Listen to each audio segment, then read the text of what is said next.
പക്ഷിപ്പനി ഭീതി വിട്ടൊഴിയാതെ ആലപ്പുഴ. കോഴി, താറാവ്, കാട എന്നിവയിൽ പുതുതായി രോഗം സ്ഥിരീകരിച്ചിട്ടില്ല എങ്കിലും കാക്കകളിൽ രോഗവ്യാപനം തുടരുന്നതാണ് പുതിയ ആശങ്ക.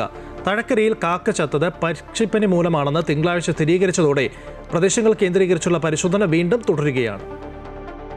ദേശാടന പക്ഷികളുടെ വിഭാഗത്തിലാണ് കാക്ക എന്നതിനാൽ പ്രദേശത്തെ വളർത്തുപക്ഷികളെ കൊല്ലേണ്ട സാഹചര്യമില്ല എന്നതാണ് നിലവിലുള്ള ഏക ആശ്വാസം. പക്ഷിപ്പനിയെക്കുറിച്ച് പഠിക്കാൻ ചൊവ്വാഴ്ച ജില്ലയിലെത്തിയ കേന്ദ്ര സംഘം പക്ഷിപ്പനി ബാധിത പ്രദേശങ്ങൾ കേന്ദ്രീകരിച്ച് പരിശോധന നടത്തി. വിവിധ മേഖലകളിൽ നിന്ന് 40 സാമ്പിളുകൾ ശേഖരിച്ചു. പക്ഷിപ്പനിക്ക് കാരണമായ H5N1 വൈറസിന്റെ ഉറവിടം കണ്ടെത്തുകയാണ് ലക്ഷ്യം.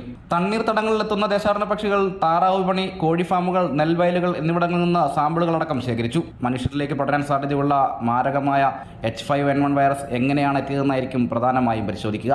പക്ഷിപ്പനി സ്ഥിരീകരിച്ച കോട്ടയം ജില്ലയിലും പരിശോധന നടത്തും. 3 ഘട്ടങ്ങളിലായി 16ഇടത്താണ് ജില്ലയിൽ ഇതുവരെ പക്ഷിപ്പനി സ്ഥിരീകരിച്ചത്.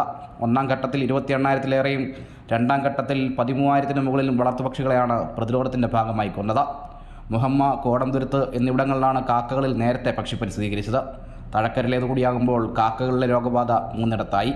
സാധാരണ പക്ഷിപ്പനി പിടിവിട്ട് പക്ഷികൾ ചത്താൽ പ്രഭവ കേന്ദ്രത്തിന്റെ 1 കിലോമീറ്റർ ചുറ്റളവിലുള്ള വളർത്തുപക്ഷികളെ കൊല്ലാറുണ്ട്. എന്നാൽ കാക്കയ്ക്ക് പിടിപെട്ടതിനാൽ വളർത്തുപക്ഷികളെ കൊല്ലാതെ മറ്റ് പ്രതിരോധ മാർഗങ്ങൾ സ്വീകരിക്കുകയാണ് അധികൃതർ. ഇതിനായി പ്രത്യേകം സുരക്ഷാ നിർദ്ദേശങ്ങളും പുറപ്പെടുവിച്ചിട്ടുണ്ട്. അമൃത ന്യൂസ്, ആലപ്പുഴ.